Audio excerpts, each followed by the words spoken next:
Fui infiel porque mi esposo era impotente. Ahora pago mi deuda disfrazada de rana en fiestas infantiles. No sé cómo empezar a contar esto sin que me crucifiquen.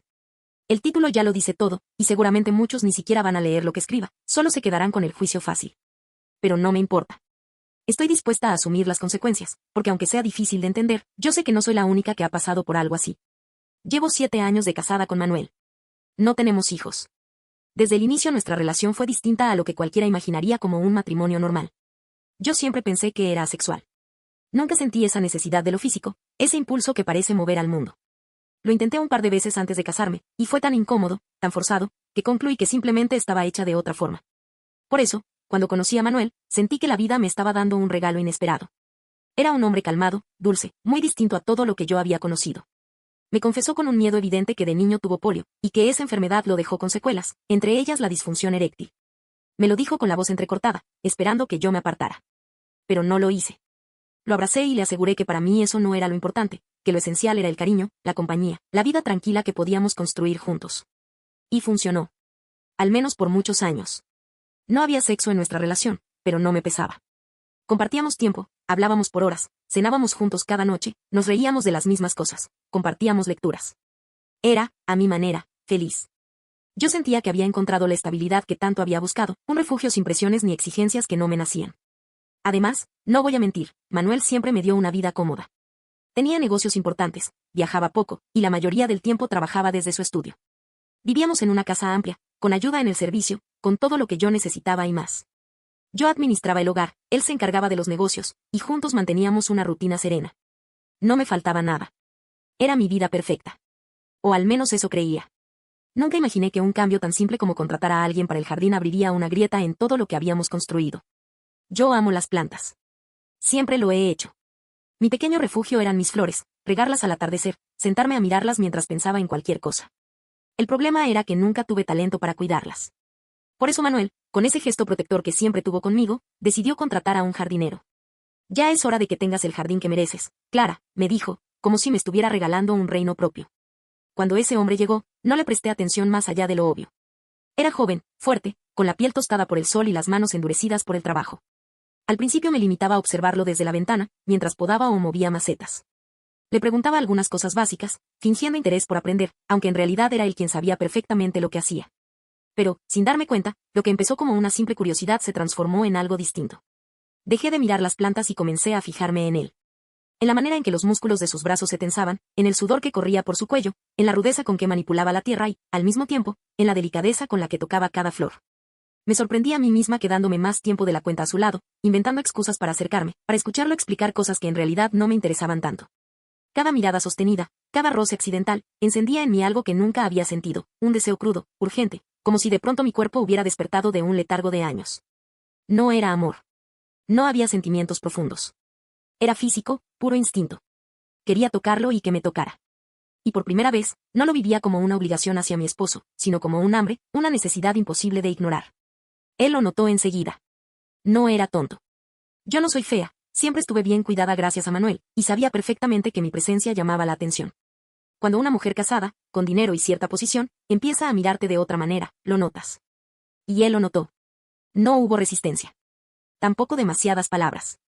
El primer encuentro ocurrió en el invernadero, al anochecer, una de esas noches en que Manuel estaba en una cena de negocios. Yo bajé con la excusa de revisar unas begonias, y terminé contra la mesa de herramientas, con las piernas temblando y la respiración descontrolada. Fue torpe, sudoroso, casi desesperado, pero no me importó. Porque lo había sentido. Porque por primera vez entendí lo que era el deseo. Y ya no pude parar. Después de aquella primera vez en el invernadero ya no hubo vuelta atrás. No hubo declaraciones románticas ni grandes palabras. Solo encuentros fugaces, cada vez más frecuentes, en los que yo sentía que mi cuerpo pedía lo que nunca antes había querido. Era adictivo. Cualquier ausencia de Manuel se volvía una oportunidad, a veces en el cuarto de servicio, otras en el baño de visitas. Yo me encargaba de organizar todo. Enviaba a los empleados a hacer compras innecesarias, pedía a la cocinera que descansara temprano, y me quedaba sola con él. Nadie sospechaba, o al menos eso creía. Y no solo lo mantenía en silencio con mi cuerpo.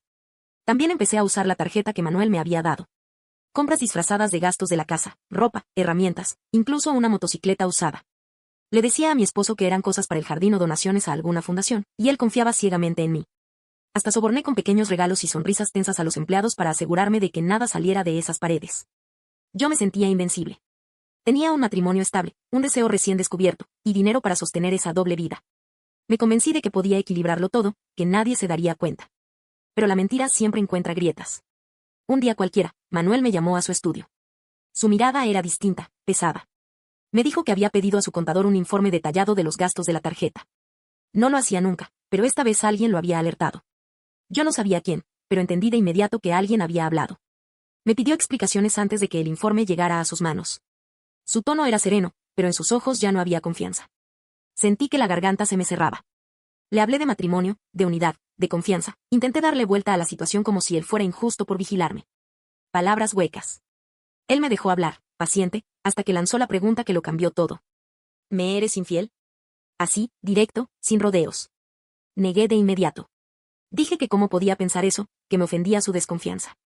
Intenté sostener la mentira con dignidad, aunque mi voz temblaba. Él no levantó la voz, no discutió.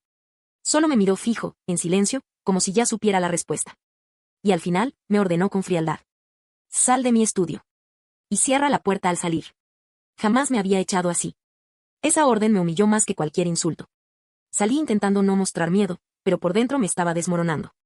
Esa noche escribí al jardinero, preguntándole si él había dicho algo. Lo negó con rapidez, casi indignado. Pero ya no le creía del todo. Y al día siguiente lo confirmé, desapareció. No volvió a trabajar, no dejó aviso, no contestó mensajes. Un empleado lo vio salir del barrio con una mochila rumbo a la terminal. Se había alargado. Me dejó sola con el problema. La angustia me consumía. Cada paso en la casa me sonaba a juicio. No podía comer ni dormir. Y entonces, Manuel volvió a llamarme a su estudio. Esta vez tenía el informe completo sobre la mesa, movimientos bancarios, compras online, retiros, y en medio de todo, la factura de la motocicleta. Sentí que el aire se me escapaba. Explícame, me dijo con voz baja pero cortante. Quiero que me expliques cada gasto. Balbuceé excusas. Mentí por reflejo, como quien intenta tapar un incendio con un vaso de agua. Dije que había sido un regalo, que no era importante. Entonces golpeó la mesa con la mano. El estruendo me heló la sangre. No me mientas, gritó. Manuel nunca gritaba. Era la primera vez que lo veía perder el control. Y fue peor porque comprendí que ya no buscaba saber la verdad, la tenía en sus manos. Solo quería oírla de mi boca. Me quedé callada, con los ojos llenos de lágrimas. Él repitió, más bajo pero firme. Dime la verdad. Todo. Y la dije. Entre sollozos le confesé que sí, que había estado con alguien, que fue un error, que solo quería sentir algo. Le conté que durante años había creído que no necesitaba eso, que lo físico no me importaba, pero que de repente algo en mí cambió. Le hablé con desesperación, como quien intenta salvar algo que ya está roto. Le juré que lo amaba, que no quería perderlo, que había sido una confusión pasajera. Lloré hasta quedarme sin voz, pero cada palabra era un clavo más en mi ataúd. Él me escuchó en silencio, sin moverse, con el rostro impenetrable. Cuando terminé, respiró hondo y me preguntó. ¿Eso es todo? Todavía con el instinto de aferrarme, traté de justificarme más. Le dije que quizá podíamos adaptar nuestra relación, que su condición no debía limitar lo nuestro, que yo había buscado llenar un vacío sin destruir lo que teníamos. Y entonces, en medio de esa desesperación, solté la frase que selló mi destino. Como tú eres impotente, cuando tengo ganas no puedes darme lo que necesito. El silencio que siguió fue más devastador que cualquier grito. Me di cuenta de inmediato del veneno en mis palabras. No solo lo había traicionado, acababa de burlarme de su herida más profunda. Me miró una última vez, frío como nunca antes, y sentenció. Sal de mi casa. Y devuélveme hasta el último centavo que malgastaste. Su voz era una condena. Y yo, paralizada, entendí que lo había perdido todo. Salí de su estudio tambaleando, como si mis piernas no pudieran sostenerme. El pasillo me pareció interminable y, al cruzarlo, los empleados apartaron la mirada, fingiendo no verme. Pero yo lo sabía, ya todos estaban al tanto. La vergüenza me ardía en la piel como una fiebre. Esa tarde encontré mis cosas empacadas en cajas en la habitación. Encima había un sobre con su letra. Dentro, una nota breve y cruel, podrás pagarme con dinero o con trabajo. Pero me vas a pagar. Me quedé helada. Era la prueba de que Manuel no solo me había descubierto, sino que ya había decidido cómo destruirme. Al día siguiente me llamó su abogado. Lo encontré con una carpeta gruesa sobre la mesa. Dentro estaban los extractos bancarios, los registros de compras, los movimientos de la tarjeta, incluso fotografías que probaban las visitas del jardinero a la casa. Todo perfectamente documentado. El abogado me explicó con tono neutral, casi burocrático, que el divorcio se presentaría por doble causa, adulterio y malversación de fondos conyugales. Escuchar esas palabras fue como recibir un golpe seco en el estómago. Adulterio. Malversación. Sonaba como si hablaran de una criminal, no de una esposa confundida. Me informó que debía reembolsar una cantidad precisa en el menor tiempo posible o enfrentaría una demanda civil y penal. No tenía cómo hacerlo. No tenía ahorros, ni familia dispuesta a respaldarme, ni siquiera amistades cercanas que pudieran ayudarme. Era el fin. Aún así, intenté hablar con Manuel una última vez. Le pedí una reunión, una oportunidad de explicarme mejor, de suplicarle. Lo único que me dijo fue: ya dijiste todo lo que tenías que decir. Ahora cumple con tu parte. Y se dio la vuelta. Ni siquiera me regaló un insulto, solo indiferencia. En cuestión de días, mi mundo se derrumbó. Mis tarjetas fueron bloqueadas, las cuentas cerradas, el chofer recibió la orden de no llevarme a ninguna parte, la cocinera dejó de servirme comida. Era como si me hubieran borrado de la casa donde había vivido 7 años. Un fantasma arrinconado, invisible. Oficialmente divorciada, me encontré de pronto sin nada, sin bienes, sin dinero, con una deuda enorme que aumentaba cada día con los intereses. Y la humillación pública no tardó en llegar. Mi historia corría como un rumor en el barrio, entre conocidos, incluso en redes sociales. Fui reducida a una etiqueta, la esposa infiel que lo perdió todo. Al principio intenté sobrevivir con lo poco que me quedaba. Vendí algunas de mis pertenencias, alquilé un cuarto en una pensión barata, comía lo mínimo. Pero no alcanzaba. La deuda con Manuel era una sombra que no dejaba de crecer, y el abogado no respondía a mis intentos de negociar. Desesperada, hice lo que nunca pensé que haría, le escribí a Manuel. Le pedí trabajo. Le supliqué que me dejara al menos encargarme de la casa, como una empleada más. Le recordé que conocía las rutinas, que no causaría problemas, que solo necesitaba una oportunidad para pagarle lo que le debía. Su respuesta fue seca y lapidaria. No quiero volver a verte. Arréglatela sola. Esa frase me hundió más que cualquier insulto. Me sentí en el fondo del pozo. Pero unas horas después, cuando ya no esperaba nada, recibí otro mensaje. Esta vez también era de él. Un amigo tiene un puesto disponible. Si te interesa, ve mañana a esta dirección. Debajo, un mapa y el nombre del local, Pollisek Park. Sonaba a restaurante infantil o a centro de fiestas. No entendí nada, pero no estaba en condiciones de rechazar nada. Y así fue como mi caída llegó al último escalón. Cuando llegué a la dirección indicada pensé que debía tratarse de una broma cruel. La fachada era colorida, con dibujos de ranas sonrientes, globos y un inflable ridículo en la entrada.